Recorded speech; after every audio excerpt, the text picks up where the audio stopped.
Susiha ang imong kaugalingon, kung sa bala ang kasulatan ba nahiyuyon. Susiha ang imong kaugalingon, samtang aduna pa'y panahon.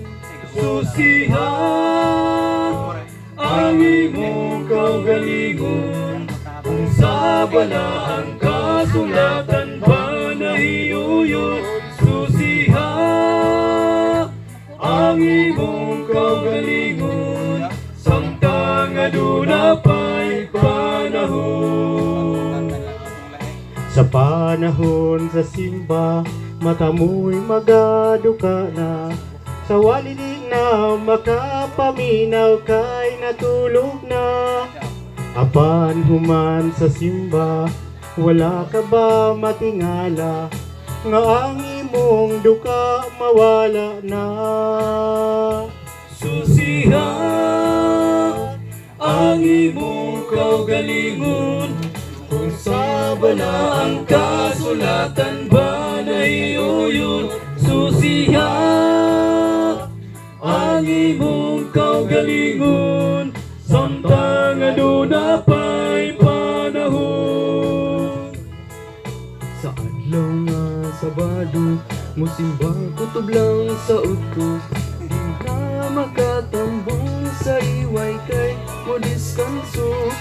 Apan kung sa ting trabaho, sang kukutob alas 5, mo overtime pa hangtod alas 8. Susiha ang imong kaugalingon, kung sa bala ang kasulatan ba nahiyuyon.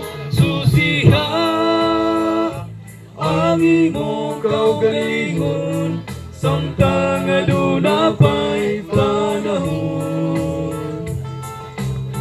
Nahan lang mo simba, kung may bisting perting baguha, kung may mga bisita, mga gwapo o gwapa.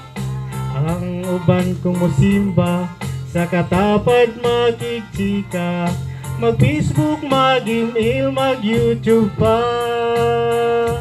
Susiha ang imong kaugalingon, kung sa bala ang kasulatan ba nahiyuyon. Susiha ang imong kaugalingon, samtang aduna pa'y panahon. Susiha ang imong kaugalingon, kung sa bala ang kasulatan ba nahiyuyon.